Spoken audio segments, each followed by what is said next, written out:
Salut tout le monde, j'espère que vous allez bien et que tout se passe très bien pour vous. Aujourd'hui, on parle d'une montre connectée qui n'est pas du tout comme les autres. Elle résiste à énormément de choses et je vais vous la présenter tout de suite.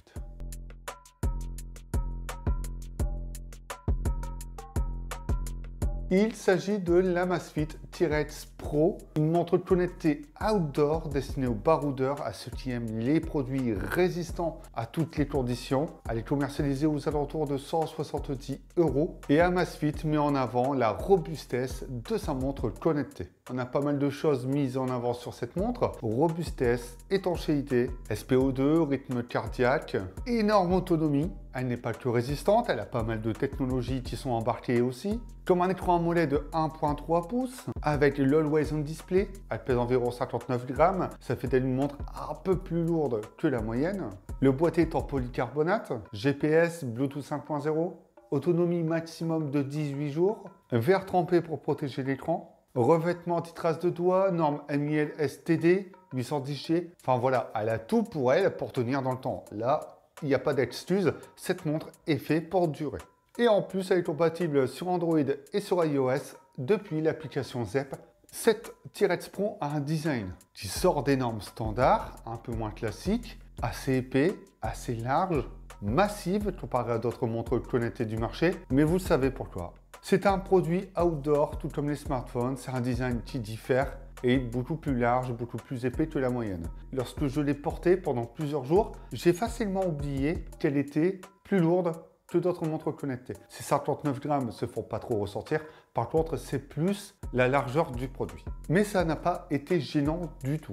Malgré ce côté massif, elle est très agréable à porter. J'aime bien ce look noir avec des nuances de gris, notamment ces petits détails rouges qui sont là pour rappeler les points cardinaux. Mais on a aussi cet aspect sobre dans le coloris noir et très baroudeur. Il ne faut pas se voiler la face. Porter cette montre au quotidien ne conviendra pas à tous les styles. Mais quand même, elle a une certaine personnalité. Je parlais de la norme MIL STD 810G. C'est quoi? Ce sont tout simplement des normes militaires. Et il y a 15 normes militaires qui ont été certifiées pour cette montre. Ce qui fait d'elle qu'elle peut résister à quasiment tout. Aux températures extrêmes, de moins 40 degrés à 70 degrés. Elle peut tenir 240 heures dans une zone humide. Elle résiste à la glace, au gel, aux chutes, aux chocs. Elle est étanche jusqu'à 10 ATM, c'est-à-dire jusqu'à 100 mètres quand même. Bref, c'est le top du moment pour qu'elle tienne et qu'elle convienne à n'importe quel usage. Je ne parle pas d'un usage quotidien standard, un usage citadin, mais bien plus que ça, aux randonneurs, aux baroudeurs. Ça peut également être une montre qui peut résister sur des chantiers par exemple. On peut l'avoir dans n'importe quelle utilisation.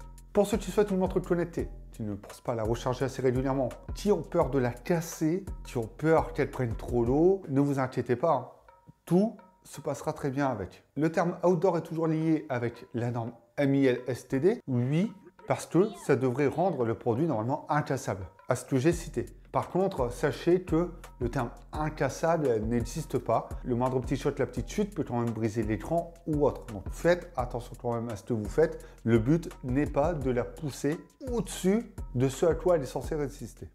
Pour les chocs, en fait, ça absorbe les chocs, ça les disperse, ce qui permet d'éviter une casse nette. Et ces 15 normes militaires certifiées pour le MIL STD 810G, c'est tout simplement qu'elles résistent aux intempéries, à l'altitude, à l'humidité, aux fortes chaleurs, au grand froid, à l'eau, au sable, au sel, en bref, aux conditions extrêmes. On a un écran lumineux AMOLED qui permettra de toujours laisser l'heure affichée si vous le souhaitez. Cet écran est vraiment excellent. En plein soleil, il sera lisible et c'est ce qu'on attend de cette dalle. Et il est tactile. C'est-à-dire que la navigation se fera via l'écran. Cet écran est anti-trace de doigts, permettra de ne pas avoir trop de traces lorsque l'on pose nos petites mimines dessus, mais la navigation se fait également sur les boutons. On a 4 boutons, 2 sur le côté droit et 2 sur le côté gauche. Ceux sur le côté droit permettent de valider ou de faire un retour ou d'accéder à des menus. Ceux du côté gauche permettent d'accéder aux paramètres sans avoir à toucher l'écran. La navigation sur l'écran se fait via des swipes. De gauche à droite, on a accès aux widgets comme le lecteur de musique, le rythme cardiaque, l'activité de la journée et ça également du swipe. Et vous l'avez également en faisant un swipe du bas vers le haut pour accéder à toutes les informations rapides, quotidiennes sur votre activité, météo, etc.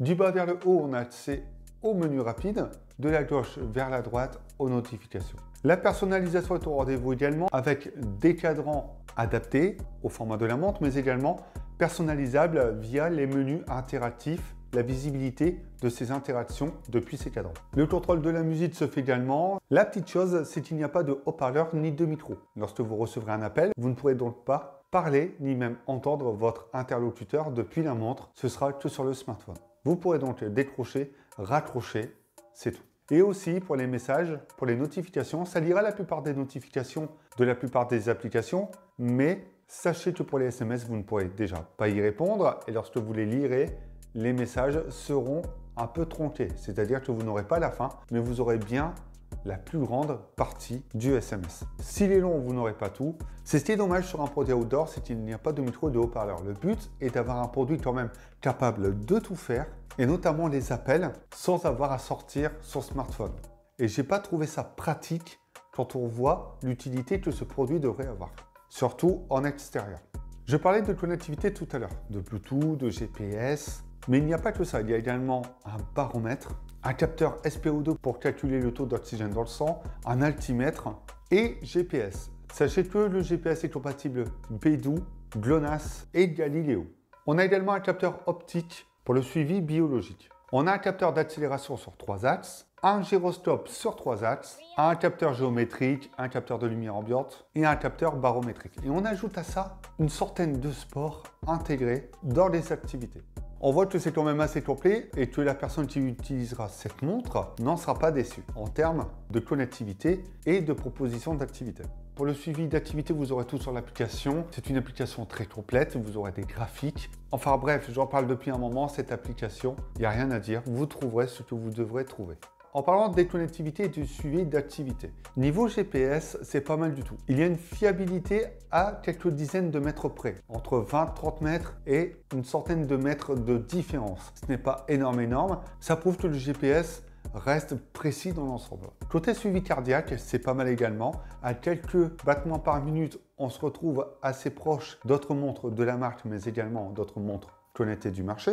Et même si ça reste très proche, on est quand même parfois en décalage, un peu plus au-dessus ou un peu plus en dessous. Le podomètre est parfois instable, on a un certain nombre quand même de décalages de pas avec d'autres produits, mais cette sensibilité est sûrement due au capteur, à notre façon de marcher ou au mouvement aussi que l'on peut produire dans la journée qu'il considère comme pas. Sincèrement, ça reste quand même assez précis et ce produit, pour un produit baroudeur, devrait convenir à la plupart des randonneurs ou des gens qui aiment marcher par exemple. C'est totalement le but de ce produit et finalement ça reste quand même assez concret, même si cette petite différence peut être parfois normale. Autonomie, c'est prévu jusqu'à 18 jours. En moyenne, si vous avez une utilisation classique d'une montre connectée, vous ferez une bonne dizaine de jours. Si vous activez le GPS, vous faites du sport, vous tiendrez la journée, voire une journée et demie, pas plus. C'est le grand maximum si vous laissez tout activer sur cette montre. Et si vous utilisez toutes les connectivités en même temps. C'est une moyenne plutôt classique sur le marché et ça fait d'elle une montre endurante si vous ne lui en demandez pas trop. Cette Amazfit T-Rex Pro conviendra à tous les utilisateurs, à ceux qui aiment déjà ce design un peu baroudeur, mais surtout à ceux qui aiment les fonctionnalités proposées. Elle conviendra aux baroudeurs, aux sportifs, à ceux qui aiment les conditions extrêmes, et j'en passe. Il est vrai que lorsque l'on part en randonnée, lorsque l'on fait du vélo assez loin, etc., la précision du GPS, la précision du cardio doit être au rendez-vous. Vous ne devriez pas être déçu, sauf si vous êtes ultra pointillé. Le seul grand reproche, c'est que pour une montre baroudeur, pas de micro, pas de haut-parleur. Ça, c'est vraiment dommage. Sinon, elle tient ses promesses sur tous les points proposés, c'est ce que l'on attend d'une montre résistante. N'hésitez pas à me dire ce que vous pensez de cette T-Rex Pro et de sa résistance. Vous pouvez également me dire les montres connectées que vous utilisez, ça m'intéresse. Et nous, on se retrouve bientôt pour d'autres vidéos. Pendant ce temps-là, prenez soin de vous et amusez-vous.